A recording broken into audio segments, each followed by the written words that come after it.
Hello, my name is Willy Bragg. I'm back. It's the Saturday night live stream, Saturday Night Live feature here on the Willy Bragg Show for KRTD Media. And I've been on hiatus. And you're seeing me here on Twitter. On Twitch, as well as Twitter and Facebook. We're not on YouTube anymore. There are some reasons for that. And suffice to say, YouTube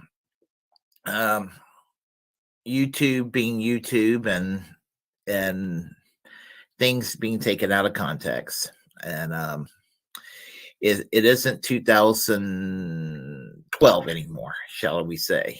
So, but this is another edition of Saturday Night Feature here at KRTD Media. I've been away for about a month, and I'm glad to be back.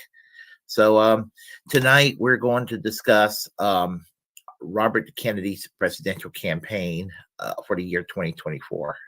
But before you do, just be sure to follow us on all the platforms for KRTD Media. Still subscribe to us on YouTube, follow us on Twitch and Facebook, Twitter, and follow my channel also on Twitch, and follow my profile on Facebook and Twitter, and likewise on YouTube as well. So there is that. So anyway, what I want to talk about is the presidential race in the year 2024. So we will start with that. It is going to be 2024 with a presidential election. And of course, with, right now as it stands, for what we can tell, as it stands right now, unless there's radical change that's about to take place, and I don't see where it would be any different right at this point. Conventional wisdom, we don't know. Right now, it looks like, for the most part, it's going to be Joe Biden versus Donald Trump, a repeat of the 2020 elections in the year 2024. That's what it's looking like right now. So unless things change. Now, here's the thing. It's not a foregone conclusion because, again, it's very possible that Joe Biden might not be the nominee in 2024. And it's possible that Donald Trump might not be the nominee in 2024. It might be possible that you might not see either one of them contend against each other, or one of them not be the presidential candidate.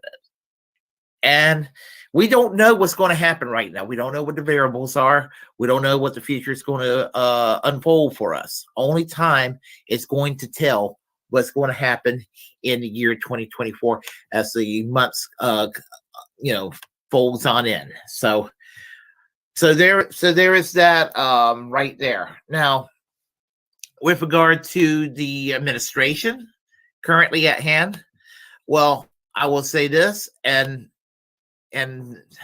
basically is kind of like this. Well, let's face it, and we have to face the music when it comes to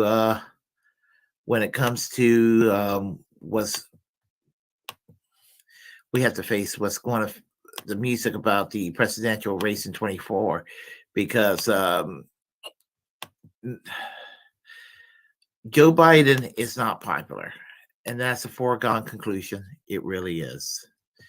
He's not popular, and neither is Kamala Harris. She's not really well liked. I said this 4 years ago when I started watching the debates in the primaries and got consumed with it, that I knew that the ticket that I wanted to take place was never going to happen. No need to tell y'all what the ticket I wanted. Y'all know the ticket y'all know the team I wanted. I wanted somebody from Vermont as the presidential candidate. I wanted somebody from Hawaii as the vice presidential candidate. I will go with that. And we'll be talking about that a person from Hawaii tonight a little bit. I wanted that ticket so bad. I knew we weren't going to get that ticket. The ticket I did not want is what you see here on the screen. Dumb and Dumber. I mean, Dumber, that's the president, and Dumb, who's the vice president. I mean, Kamala Harris and Joe Biden. And neither of them are particularly popular. It didn't have to be this way. When you have a personality of sandpaper, or personality of a handkerchief, or you have a personality of a bowl of oatmeal on a cloudy day, that's room temperature. And depending on how you look at all these two folks here, all this scenarios applies to them, that they're not popular at all.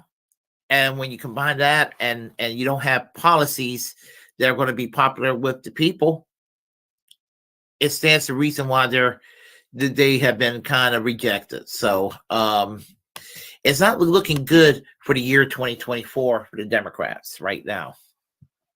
It really isn't. So it's not just now. It doesn't mean that the Democrats are a total disaster for the year 2024, because they're not all as well on the Republican side either. I mean, when you look at Donald Trump, Donald Trump is a polarizing figure. He's as polarizing as they come. And then you look at Ron DeSantis. Again, I'm going to say this like it is, and people can interpret it how they want to interpret this. But Ron DeSantis is ideologically to the right of Donald Trump. He is to the right of Donald Trump, and he's smarter than Donald Trump, and he's more competent than Donald Trump, which makes him more dangerous than Donald Trump. The nickname for him by some is Tallahassee Mussolini, which is a very fitting nickname for Ron DeSantis. There is no liberty that's being expanded in Florida. When I hear people like Dave Rubin talk about Florida's where all the freedom is, freedom for who? Freedom for who? All I see coming out of Florida is more censorship, a cancel culture, anti-riot laws, which pretty much is selective about who gets prosecuted under these laws on the basis of ideology. That's what it comes down to. And let's not forget, while Donald Trump bragged that he was for torture, even if it doesn't work, and that's just Trump being a blowhard. I disagree with it passionately. It's a sentiment I disagree with passionately. Ron DeSantis actually engaged in it, and he enjoyed it. So Ron DeSantis is a bigger scumbag than Donald Trump. At least Trump provides comedy. There's nothing comedic or positive about Ron DeSantis. But when he declares his candidacy, it's going to be delicious seeing them at war with one another. And they will be fighting each other on Twitter. One of the reasons I've said this before, one of the reasons I am glad that Donald Trump got back on Twitter is because I can't wait to see all the content material that's going to be provided for me for my program, the Willy Bragg Show. All the content I'm going to be able to talk about. Do you hear the latest between Donald Trump and Ron DeSantis? I'm going to love that. And it's going to be very it's going to just give a lot of visibility to my channel. So in a way, I have to thank them for that. But Ron DeSantis is kind of an insurgent candidate on the Republican side. It's insurgent in a positive way. He's a step backwards. He's going back to Bush and Cheney, which a step back to Bush and Cheney in the shit lib world, They think that's positive. Ask Bill Maher. He thinks that's positive. That's a step back. That's a step backwards, honestly. And when you read between the lines, it is. So there is also that. Now we will go with we'll go with the year 2024. The very person that we'll go with the very person that's probably not going to be running at all. And frankly, I'm glad he's not. And that's Senator Bernie Sanders of Vermont. And the Bernie mania fizzled out for me a while ago. I never thought the day would come that I would say that about Bernie Sanders. I used to joke. I still joke occasionally that it used to be that whenever Bernie Sanders was on television, I was like the hysterical teenager in 1965 with the Beatles showing up at Shea Stadium. When the Beatles came up on stage with singing "He Loves You," yeah, yeah, yeah, and the screaming teenager goes, "Yee!" Well, those days are over with Bernie Sanders. I mean, if I lived in Vermont, I would still vote for him for U.S. Senator being reelected, but I don't want him to run for president in the year 2024. It's not because he's horrible on the policies, just the opposite. As far as when it comes to you can realistically get here in the United States, in America, his policies are not even all that hard left. It's pretty milquetoast in any first world country. I mean, even in the Labour Party in the UK, he wouldn't even be in the Jeremy Corbyn, who got kicked out of the Labour Party, but he wouldn't even be in the Jeremy Corbyn wing of the Labour Party. He'd be pretty much in the middle. Same with AOC. They would be in the middle of the party, not on the so-called far left of the party. Policy-wise, Bernie Sanders is wonderful. He doesn't have a backbone. He bends the knee way too much. I understand he probably ran across a brick wall institutionally with the Democratic National Committee. The lesson here is that independent politics may be still the only way out of this mess, as much of an uphill battle as it is. It's not sexy, but you have to go about this thing independently if you believe in the ballot box. And I'm beginning to doubt whether I believe in the ballot box anymore these days in the United States, because, everything is just everything. Well, Emma Goldman said that if voting could change anything, that they would make it illegal. I mean, and I really do believe that at this point. So where would the left go if one is in the Democratic Party? I'm an independent, but if one is in the Democratic Party and trying to fight the good fight inside the Democratic Party, where would such a person go? And that is an honest question to ask.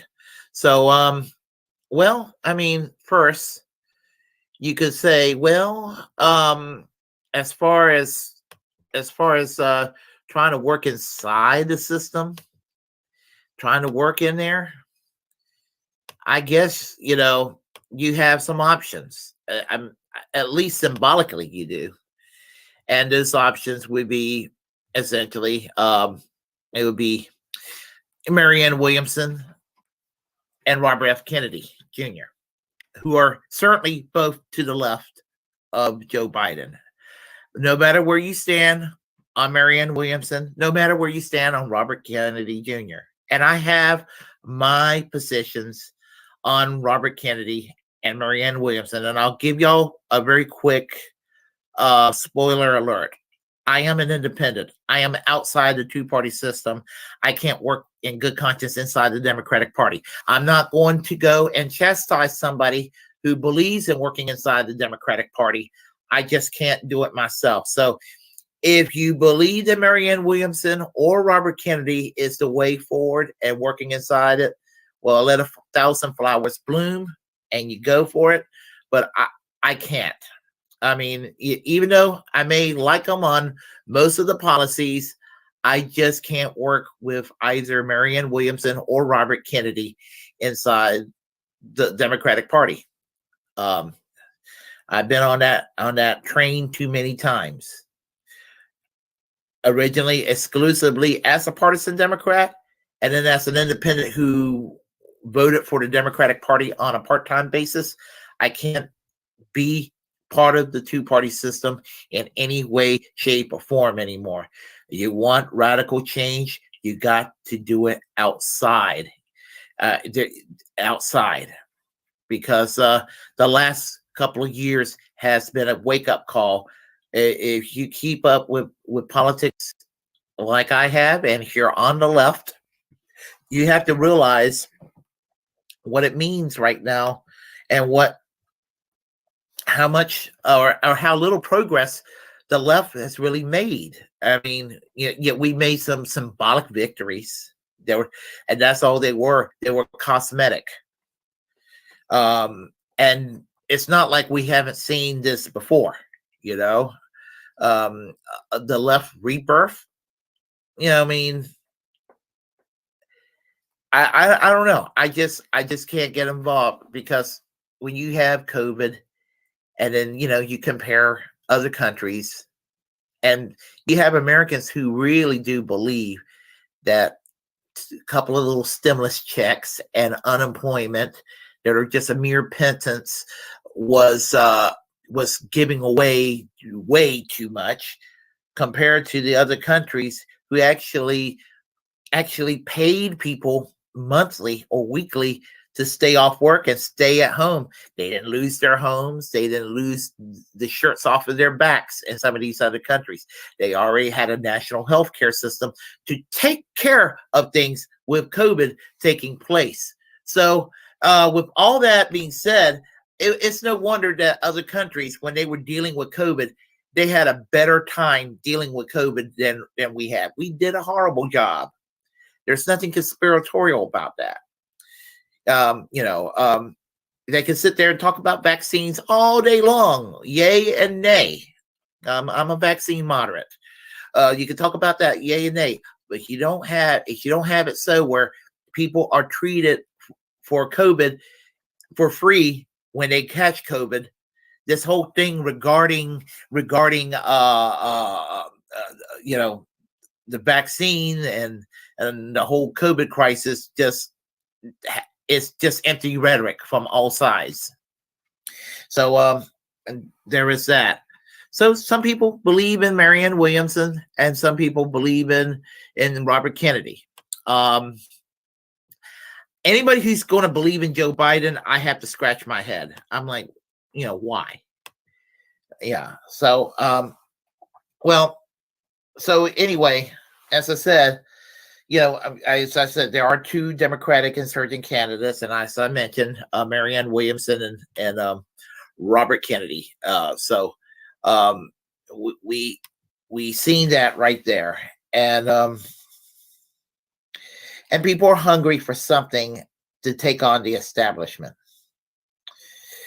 And again, I won't give anybody a hard time over working inside the system. It's just something that I personally will not do. Now, when it comes to Marianne Williamson, let's talk about Marianne Williamson for a moment, because there's a little bit of controversy stirring up on Twitter and Facebook and on social media regarding Marianne Williamson. It'll be a way to kind of get off my chest this whole thing, because I haven't really been commenting too much about Marianne Williamson in regard to recent controversy. And the recent controversy, in my opinion, and there are going to be many people in my lane that is going to passionately disagree with me about this. Again, I have nothing against Marianne Williamson. I do not endorse Marianne Williamson. I want to make that clear. And I have my reasons for not endorsing her. But for those that want to make a big deal about her officiating the marriage between Kyle Kalinske and Crystal Ball, I don't care. I don't care. And it's not because I was a huge Kyle Kalinske fan years ago, and I still listen to him occasionally, and I've always kind of respected the inside of Crystal Ball. I have my criticisms of them these days, but I don't know if it's all that big a deal. She's not going to get the nomination, and people can say, "Oh, that's a grift. That's a grift. That's a grift." It may be. I don't care. What difference does it make whether they're using each other, whether she's using them and they're using her to prop up their their media presses? I really don't get it. I'll put it this way: if Marjorie Taylor Greene and I'm trying to think, if Marjorie Taylor Greene and Lindsey Graham were going to go and tie the knot, and Ron DeSantis was going to officiate the wedding, I would not give a damn. I'll take it a step further. We'll go into the online sections of the online left that I can't stand. If Ryan Grimjob and Nomiki Konst were to go and get married, and I'm trying to think, and Alexandria Ocasio-Cortez was to officiate the wedding, again, I would not care. I really would not care one way or the other. And so I'm just giving you an extreme example on the right, and those who are on the shit Libby side of the online left space where I don't care. And I'm going to just say we'll leave it at that.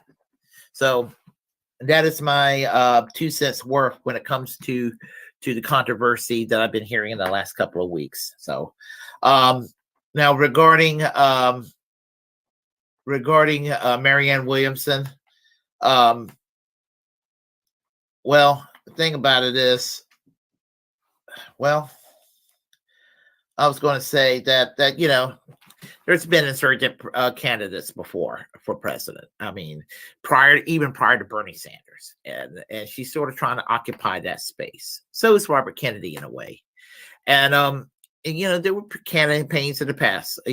People like Dennis Kucinich, and probably a lot of people don't remember Dennis Kucinich, and but he ran in 2004, 2008. He got gerrymandered out of that district in the Cleveland, Ohio area, which is now occupied by Chantel Brown, I believe that's her name, where she basically Hillary Clinton Nina Turner twice. So so here's the thing. He ran a very left-wing campaign, and there were other candidates out there that were thinking about running for president. They never got around to doing it. Like the late Paul Wellstone, his plane crashed while he was running for re-election in 2002, and he was kind of a rising star and on the left back about 25 years ago, and so he was sort of kind of like the rising star, and his plane crashed. And so he was never able to run for his third term. And Walter Mondale sort of stood in his place as a backup candidate, and he didn't win that election either. It was a kind of a depressing election in the year 2002. The Republicans actually increased majority in both houses. Was one of the most depressing elections I've ever seen in my life, to tell you the truth, in the age of Bush and Cheney. Honestly, I've never really gotten over the era of Bush and Cheney, just in case you've noticed in my commentary. There were other people, again, they never ran for president, but they were sort of kind of insurgent candidates that kind of like AOC had a lot of promise in the very beginning, but they just ended up being disappointing later on. More disappointing than AOC is now, believe it or not, even now. And that includes Maxine Waters of California and former Speaker of the House, Nancy Pelosi. There was a time that they were as far left on paper as AOC is on paper. AOC is not that far left, folks. I'm going to just say it. She's now a corporate Democrat, as far as I'm concerned. I don't consider Alexandria Ocasio-Cortez as any kind of ally in any way, shape, or form anymore. Not even vaguely. Not even vaguely. That's something I thought that I'd never hear myself saying. So, but it happens. And sometimes reality slaps me in the side of the head. I've had some conservatives tell me that she's going to sell me out. And I remember 3 or 4 years ago, oh, no, she's not. She's not. Well, they did. Okay.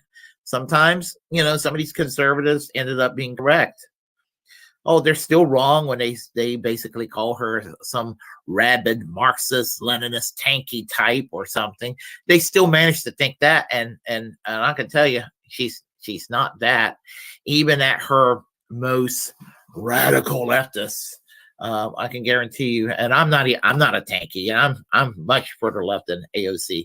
I'm not saying that to brag, but I mean ideologically, I just am, because even at her best, I could tell you, all she wanted to do was basically give us Medicare for all and a couple of little trinkets adjacent to our capitalist system. I want to do much more. I mean, I want to take whole industries and place it under social ownership where it belongs.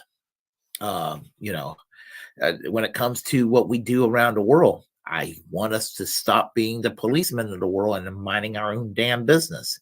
She doesn't really have a foreign policy position. That's why she just went along to get along with regard to Ukraine, which I'm talking about Robert Kennedy, but I'm kind of going on to the side about other people. Sorry about that. We're going to keep going what I need to. I'm going to talk about Marianne Williamson, where I do have a problem with her, and it's on to Ukraine. And that's where the hard bump on the road comes with her.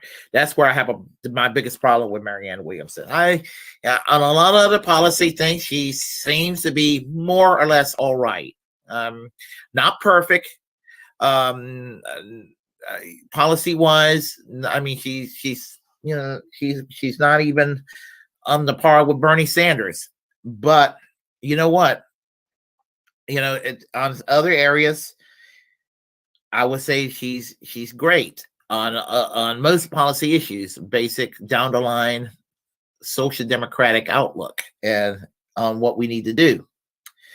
But where she's horrible is on Ukraine.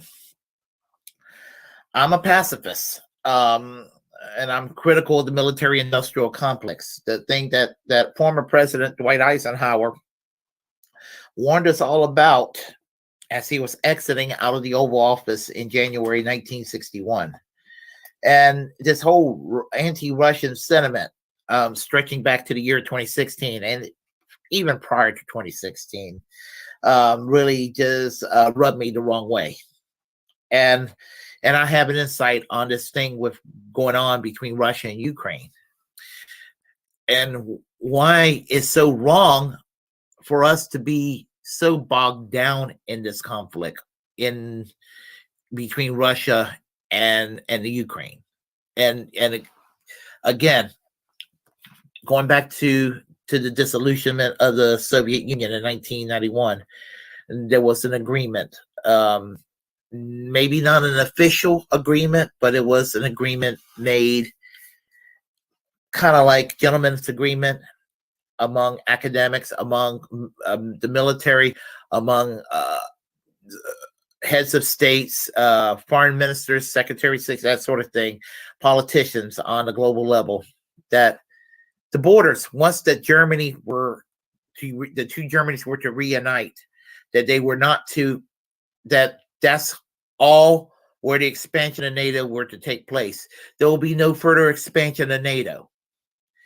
And that was to ease the mind of the new Russia Federation that was taking place as the Soviet Union ceased to exist.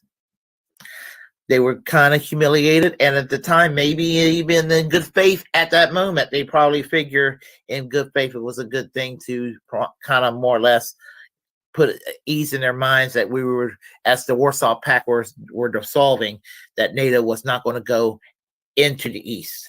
Well, just the opposite happened. In the late 1990s, they started having all these countries started joining NATO. Throughout the Bush-Cheney years, throughout the Obama years, Trump years, on to the present. I mean, it broke my damn heart to see Finland and Sweden join NATO recently. So, all these countries that are joining NATO, I mean, it was a promise that was broke to Russia, and they felt threatened. Now, people think that I'm pro-Russia and all of that. I'm not. It's not that I'm not anti-Russia. I'm not pro-Russia. I'm not anti-Ukraine. I'm not pro-Ukraine. I am pro-peace. But here's the thing. 2014, the CIA toppled the government of the Ukraine. And when they toppled the government of the Ukraine, and since the year 2014 in the Donbass region, the Ukrainians have been slaughtering ethnic Russians. And that should be unacceptable. And then because of some of the shenanigans and the INF treaty, and that one of the best things that Reagan and Gorbachev ever did was to end this whole notion of nukes being aimed at each other. Well, Trump, that's accused of being pro-Russia, scrapped that treaty that Reagan signed and had those missiles aimed at Russia. And I believe he did it just to prove that he was not pro-Russia. Just as I think that Joe Biden is a hawk on the Ukraine to kind of distract us from the laptop of Hunter Biden, which I think the Republicans are making too big a deal out of anyway. And also, I think that Hillary Clinton wants to go and do a payback for what she thought was something that was rightfully hers.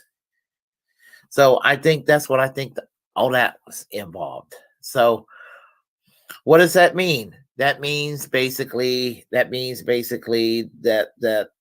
there's a lot of political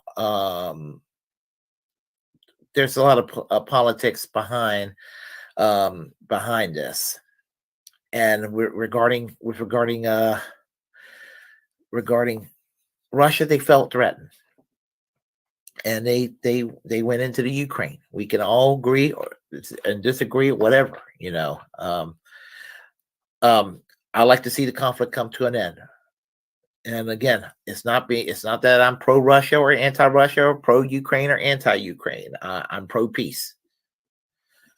But having that said, I do understand, and people take things the wrong way when I say this, that Ukraine is more authoritarian than Russia, objectively. Russia has a healthy parliamentary system. They have not banned political parties. Ukraine had banned 13 political parties. And so all the shit libs out there who are supporting this conflict, even though they're not left wing in the way that I would like for them to be left, the shit libs need to know that 2 political parties in particular were banned by the Ukrainian government. It ain't a liberal democracy. Social Democrats were banned and the communists were banned in the Ukraine. So, you know, the left got banned in the Ukraine, the official left. The unions had their collective bargaining pretty much abolished. Anti-Semitism is a serious problem that plague the Ukraine. And I'm putting the article "the" in front of Ukraine, hoping that Vosh hear me put the article "the" in front of the Ukraine, because he hates it when people calls it the Ukraine as opposed to Ukraine. So I will always refer to it as the Ukraine. The Ukraine.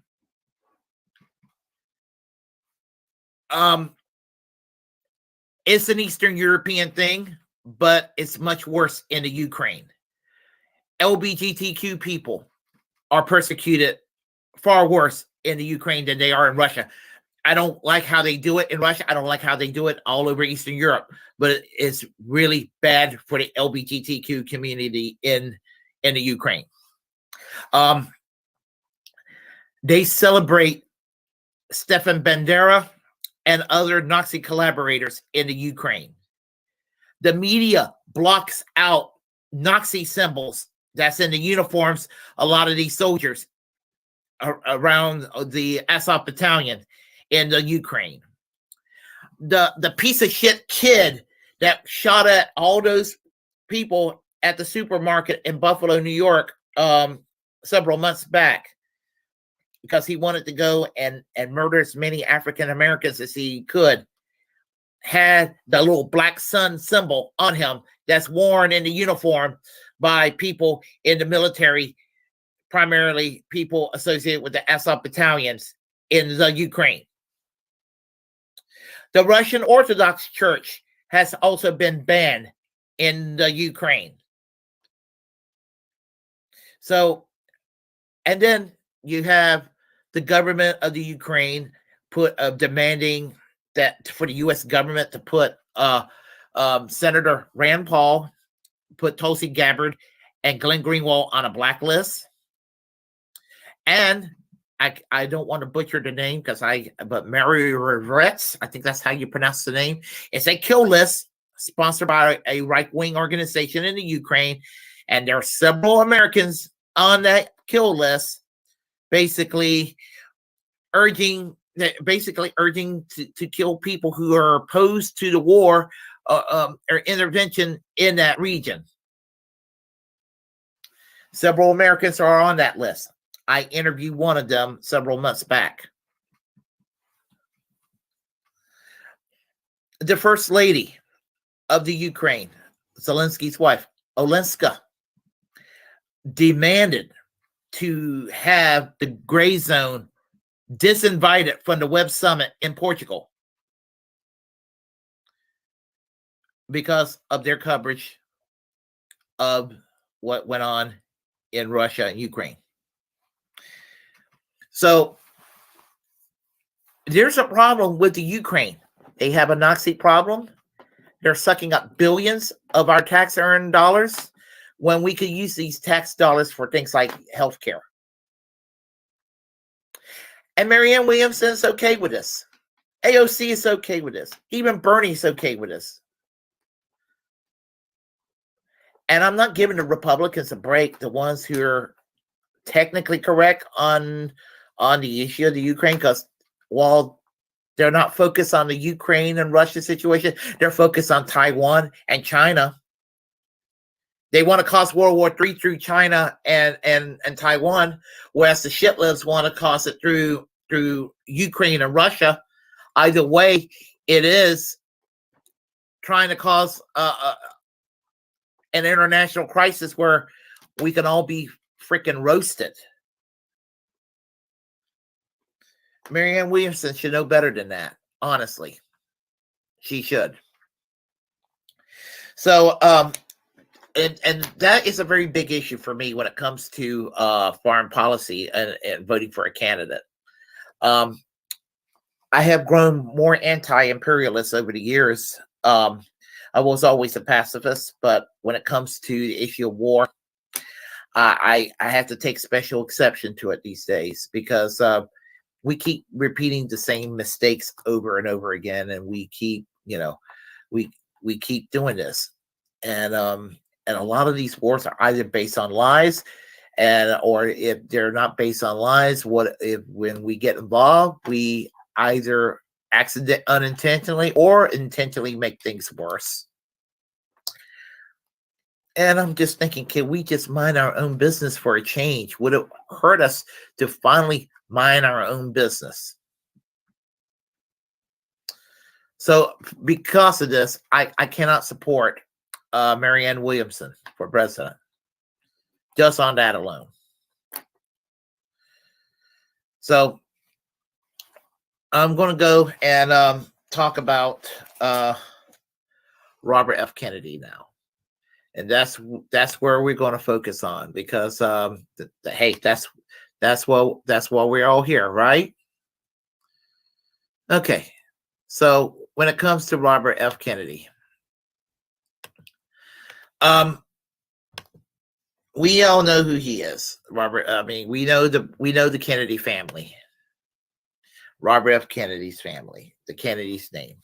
John F. Kennedy, the president. You know, we know what happened in 1963. His brother, his younger brother, Robert F. Kennedy, Attorney General, became a U.S. Senator, presidential candidate. We know, unfortunately, how that ended.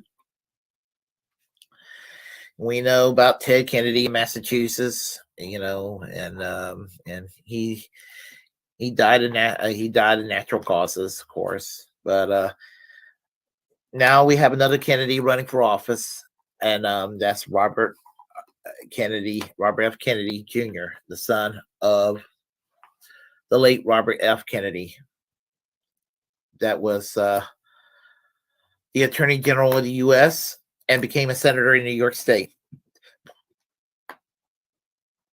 Well, he's running an insurgent campaign, just like Marianne Williamson. And I'm going to focus on the problems I have with him, and then focus on what's good about him, and where he's similar to Tulsi Gabbard. And while I still can't vote for him, regardless of how I think of him at the end. On the surface, just like Marianne Williamson, he's running as a left-wing alternative to Joe Biden. And for that certainly is a positive in a way. The problem is, and as much as I've been downing on Bernie lately, even though I am downing on Bernie lately and been critical of Bernie lately, I still can't forgive anyone, especially if you're in the Democratic primaries in the year 2016 and even as late as 2020, voting for anybody but Bernie Sanders. And especially in the year 2016, and she chose Hillary Clinton over Bernie Sanders in a Democratic primary in 2016. I have a problem with such persons. Robert Kennedy did just that. Even in spite of the problems I have with Bernie Sanders today, to choose Hillary Clinton, of all people, over Bernie Sanders. Her and her husband, who Reaganized the Democratic Party in the 1990s, to choose Hillary Clinton over Bernie Sanders, it's an abomination. Also, to be ambiguous and to be all over the map on a simple question: are you or are you not for Medicare for all? And speak in abstracts. That's a typical Democratic politician-y answer. I get it from a lot of Democrats that I talk to, people ranging from former Congressman David Price here in North Carolina, people like John Edwards when he was running for the U.S. Senate when I met him in 1998. And pretty much most Democrats that I talked to in person over the years when they've been running for office gives me the whole double speak of, oh, well, we can't do single payer, but this is what we can do, which is nothing. All the things they want to do is nothing. They talk about they talk in circles. And that's what he did. He gave the biggest non-answer. Well, he'll say, well, if he was, it's ideal, but he doesn't see it as feasible. But this is what we can do. And then it'll be about nothing. Even if it's something that's a little bit that moves in the correct direction, such people will still end up doing nothing. Like Biden promised a public option. I see no public option. I don't even see him trying to do a public option. It was such an Obama answer. It was such a Beto O'Rourke answer, a Pete Buttigieg answer. I mean, you know, to be a Democrat and to not be for single payer Medicare for all, that should be as much of a litmus test inside the Democratic Party, if it's worth anything. If the Democrats had any integrity, they would make Medicare for all a lightning rod litmus test in the same way that Republicans make abortion. But they don't. They don't, because the Democrats, it's just a garbage party. It doesn't stand for anything other than the punch left. So he's overall a down the line liberal in most areas. He is kind of conspiracy theorist, seemingly, on the issue of vax. Now, when it comes to the issue of vax, I gotten a little bit of feedback from people about the vax. They're like, yeah, they try to blow it out of proportion. I don't know how anti-vax he is, but my answer is I don't really care about somebody's position on vax if they can provide a good position on Medicare for all. It should be for Medicare for all, single payer health care. I don't care what your position is on vax, as long as you don't advocate banning vax. And I will have a problem at that point. I'm a vaccine moderate. I personally think they work. It's not a cure.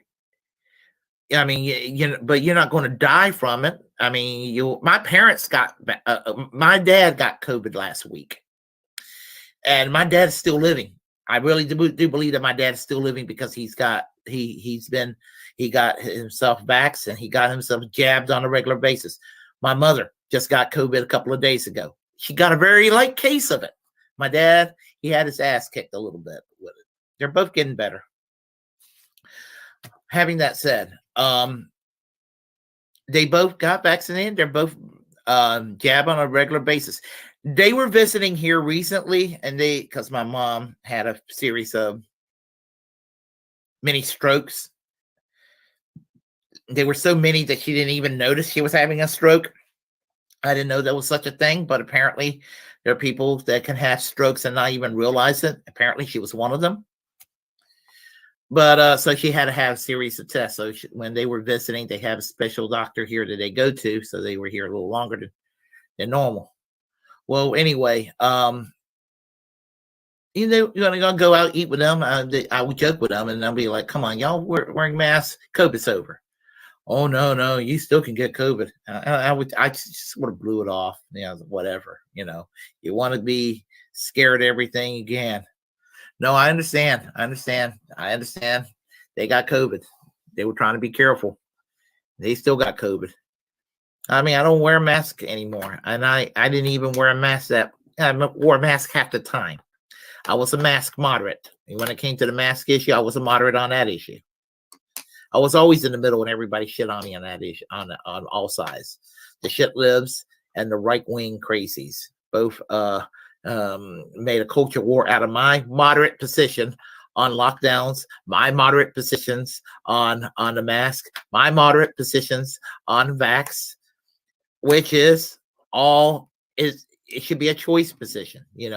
A soft lockdown was okay, a soft one, not anything crazy, not anything they should have taken months, but a soft lockdown was appropriate. Mask is a good idea. Maybe shouldn't be mandated, but it's a good idea you wear a mask, that sort of thing. When the vaccine was available, I would say it's a good idea you get yourself vaxxed. Now, again, if you're not vaxxed, I'm not judging you. I don't think any less of you. You have your reasons. I had my skepticism too. I didn't do it right away. It took me about 5 months before. I was thinking about it for about 5 months before I finally got myself jabbed. So again, I was always a moderate on the issue. And I think that maybe that's the issue with Robert Kennedy. It could be he's moderate, but you have a situation where people wanted to say that if you have any questions about vaccines or something like that, oh, well, you're anti-vax. They've done that. I mean, I've seen them done that to Jimmy Dore and other folks. I don't know if Jimmy Dore is as anti-vax as people claim that he is. It's just something that I hear people say about him. The truckers up north, that could have been easily resolved. The idiot, what's his name in Canada? Justin Trudeau, who's so different from his father. He did not have to be an authoritarian asshole to these truckers. And to the shit lives, that's just insulting to assume that the truckers were a bunch of Nazis. What makes you think that they are? Really? I mean, that's elitist. And honestly, it's anti-worker. Those truckers make a living. And they work hard. They drive these distances. The Communist Party of Canada got that. Why can't the shit lives get it here in the United States? So, the thing about it is, if Trudeau thought that these truckers need to be vaccine was an issue, there was a simple way to do this. Offer them $1,000 if they were to get a vax. Problem solved. I bet you a bunch of anti-vaxxer truckers would change their position quickly. Jeremy Corbyn's position in the UK is about the same as mine. He seemed to have embraced a soft lockdown, moderate position. He was moderate on the mask and a moderate on the vaccines. I think it's probably why they kicked him out of the Labour Party. But so they're using that against Robert Kennedy now. That he's some kind of crazy person because he's a vaccine skeptic. And frankly, I don't know enough about the science and the biology and all of that when it comes to the science behind the vaccines to really comment, other than I just going to say that we need to have a lot of nuance when it comes to these issues instead of people making a culture war issue from both sides on it. But Robert Kennedy's climbing up on the polls, and the fact that he's climbing up in the polls, they don't want that because his name carries a lot of weight. And because his name carries a lot of weight right now, they're just a little nervous that he could make things difficult for Joe Biden. Which I don't have a problem with him making things difficult for Joe Biden because I don't like Joe Biden. So there is that. But one really awesome thing about Robert Kennedy is that he is against this war to Ukraine. And if the Democrats do need something, they do need somebody who's a dub so they don't end up having this issue stolen away from the Republicans. And there's one thing I can't stand, even though I don't particularly like working with the Democrats, is that the Democrats end up championing or being tricked into taking positions that the Republicans are disingenuous on themselves. Like the issue of censorship. Now, liberals, Democrats, centrists, and even leftists get this thing that they're pro-censorship. It didn't used to always be this way, but that's the position now. There's a lot of liberals and progressives and centrists and even many leftists who are openly embracing censorship these days, and it frustrates me. But don't ever believe the conservatives and the right wingers, that unless they're maybe libertarian leaning, I'll give them a little leeway. But don't ever convince those others, the Ben Shapiro types, and and people who think like Ben Shapiro, or people who think like Jesse Kelly or Mark Levin, or the late Rush Limbaugh, those types, Charlie Kirk, all these fuckers, that they're somehow high-minded and for free speech. Texas and Florida bans and censors more than any other state. Even the supposedly rainbow woke states around the country that they endlessly complain about do not ban books and speech the way that Florida and Texas ban books and ban speech and ban drag shows and that sort of thing. So, and it makes me mad about, well, we're for free speech, as they ban and silence people who believes different from them. It makes me mad that they're allowed to get away with it, and have people's like, well, I don't know any case of conservatives engaging in council culture when they have actually invented it as a concept. Well, Robert Kennedy is pro free speech, and diligently so. So that is one thing in his favor. And the thing about it is that to be anti-war on Ukraine, Russia, to be pro-free speech, and to be pro-Julian Assange puts you in an outsider mode, and that kind of puts him in some ways. Even though his name carries a lot of weight in a positive way for a lot of folks, it kind of puts him in a I would say it would put him in the category of I don't know. This is part of the reason I say he's more or less the Tulsi Gabbard of 2024, and because of that, oh my, okay, I had a photo there that disappeared. Give me a second here, folks.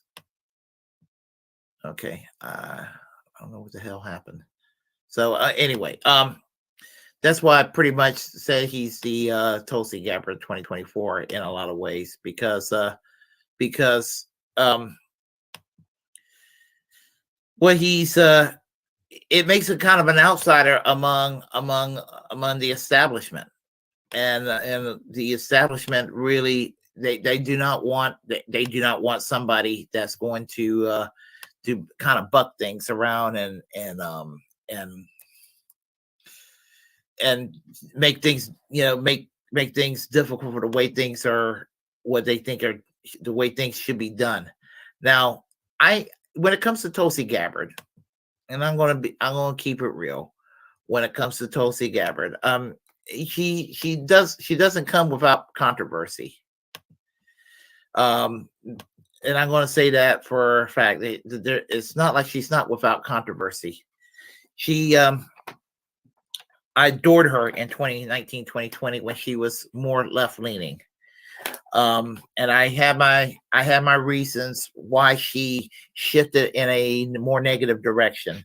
And it's not because she had a political change of heart. Is something that happens for some people, that when you run across people like Hillary Clinton, who talk harshly against her and vilifies somebody, and then she goes where the love and affection is. And I think that's what happened with Tulsi Gabbard. Tulsi Gabbard was, vilified by the Democratic establishment, by people who are to her right in the Democratic establishment. Now, why did they go after Tulsi Gabbard? Well, it was because in 2016 she exposed the DNC for what they were doing against Bernie Sanders, and because of that, they never forgave her for it. She became the AOC of 2016 in the sense that she was the campaign surrogate for Bernie Sanders. So, and I always called her the grown-up AOC. I always call her the squad adjacent when she was still in Congress. And some people think that that's crazy to say that, but you know, I say that with a very straight face. I say that, and I'll say it again because I really do believe I really believe that was the case. So anyway, getting back to what I was saying, she was, you know, here it was, you know, a young, attractive lady that was a military person, served at, you know, that time. She's now a colonel, but at the time she was a major in the U.S. Army, served tours and duties in Iraq, all that sort of thing, had an anti-war critique, but she did it with a lot of patriotic rhetoric. Some of it was a little hokey, to tell you the truth, but it sounded so good to some Republicans that they started to say, "Hey, we kind of like you. We don't agree with you on everything, but we kind of like what you're saying." And honestly, they kind of liked the fact she was attractive, you know. And I think that, you know, I think that's part of it too. And I have joked that basically Robert Kennedy is the Tulsi Gabbard of 2024 without the sex appeal. I made that joke with Nikki when interviewing her a couple of weeks ago. She kind of chuckled. She said, "Coming from you, Willie, I can see why you would say that."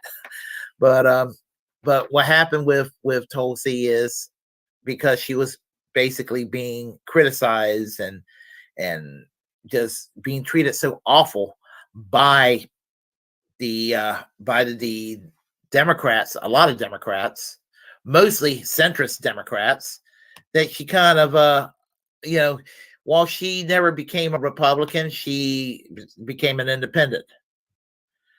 And so, and it's just kind of, what's really crazy is that both, ironically, both AOC and Tulsi Gabbard were basically my favorite members of Congress, and they both have disappointed me in many ways.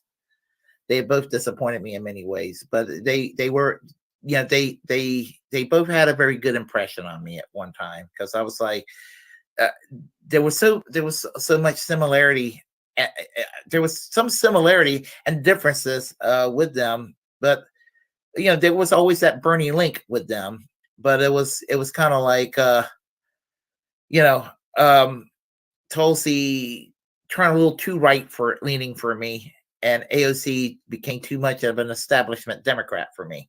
So I've been very dismayed by them both. But the fact that they both had that Bernie link initially has always, you know, that's why I do think about them and what could have been, as far as had they stayed on the original political course they would have, that I admired them for initially. So, but with regard to Robert Kennedy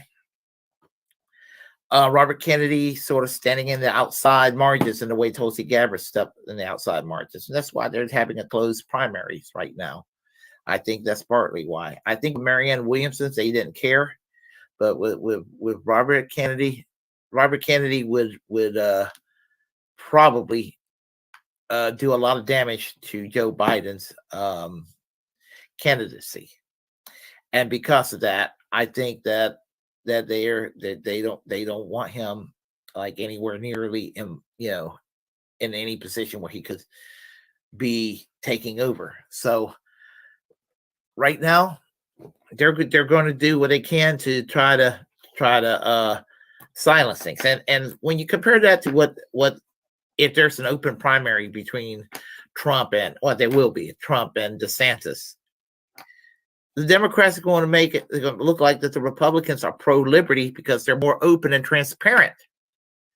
And this is what makes me mad, because even though I don't belong to either party, with the Democrats, when Democrats do shit like this, it hurts the left, even those outside of the Democratic Party, because it hurts the brand. Because even though I do think Republicans are, at the end of the day, more totalitarian and authoritarian, when the Democrats do this sort of thing, people seem to believe, well, Democrats are the more authoritarians. They really do believe that. So, you know, the Democrats, they end up scratching their ass, wondering why did I get hurt in this election cycle? Why do I have egg on my face this time? Why did this turn against me? Well, because what you did. You don't know how to govern. You don't know. You're not good at public relations, Democrats. That's why. So, but thing about it is, I think that Tulsi Gabbard and Robert Kennedy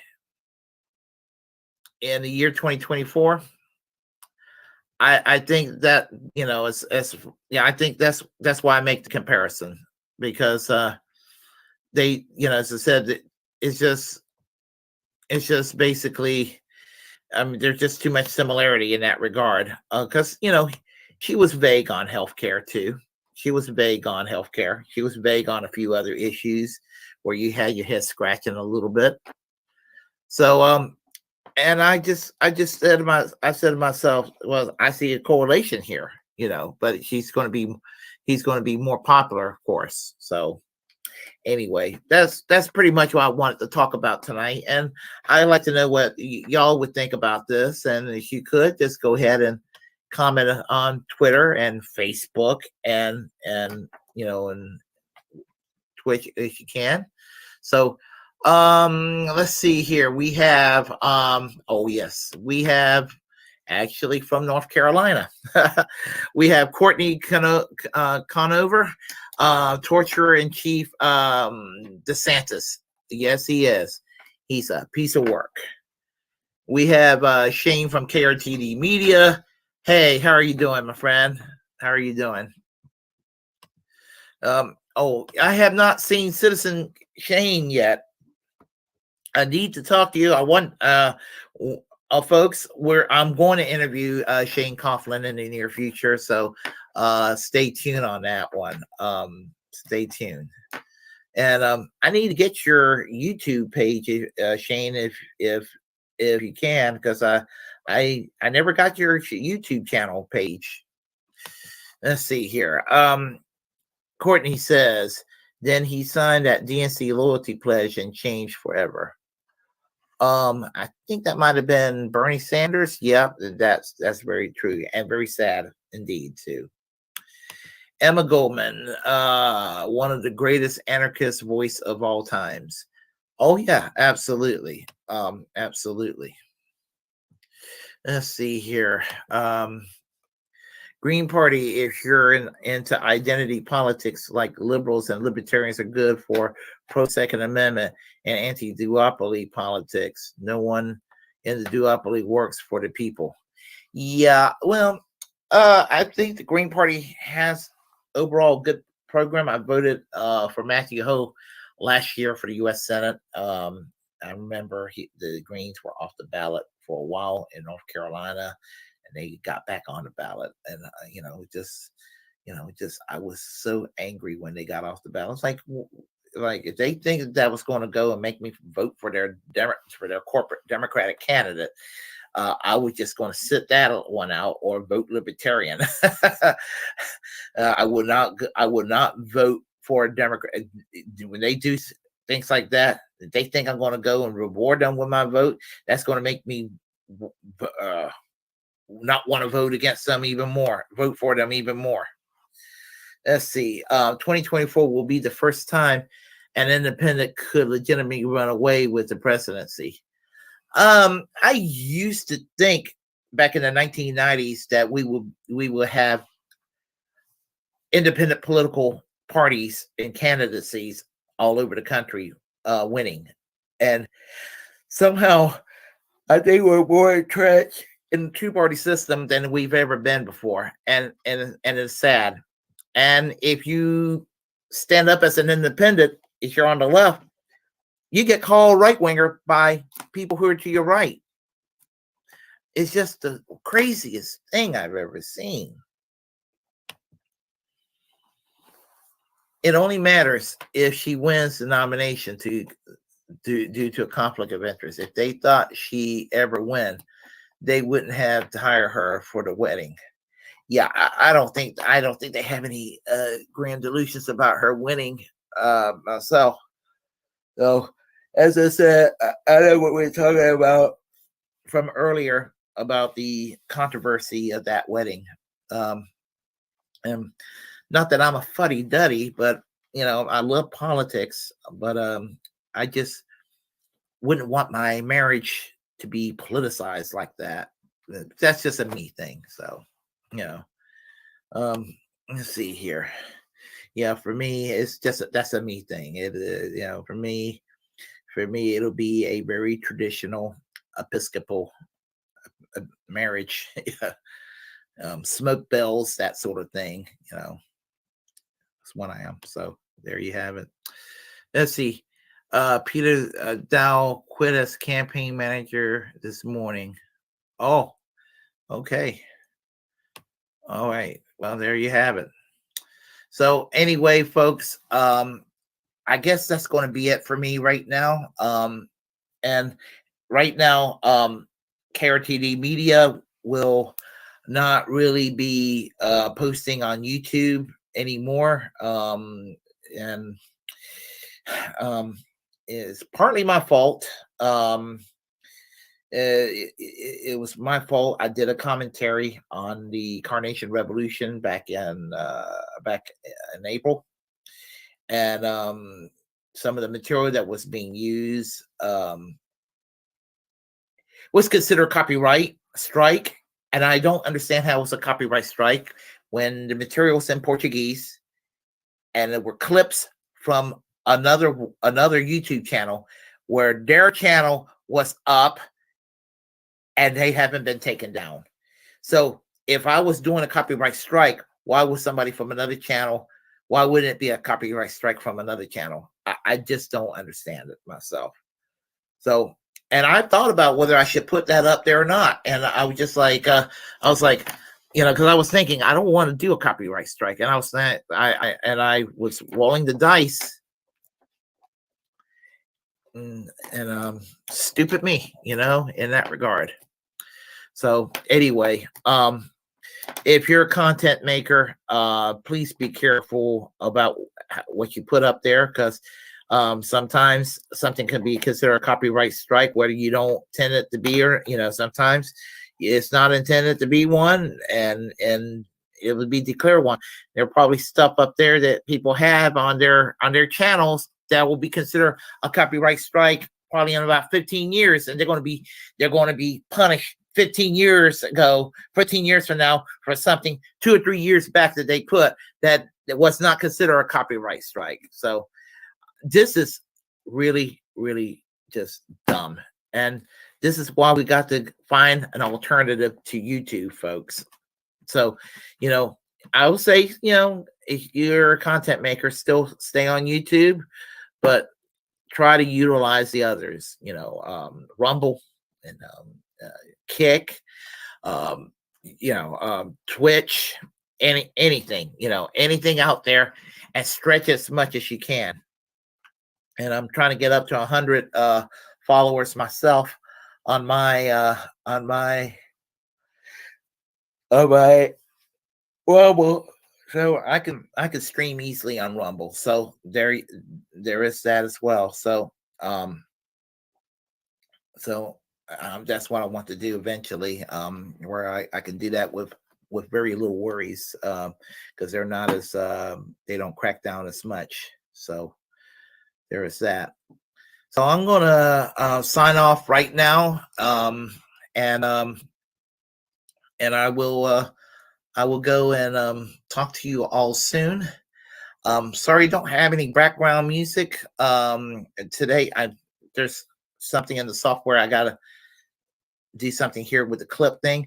So I will talk to y'all soon. So be sure to support us on all the platforms that KRTD media is located on, and that is that's on all the platforms we're on.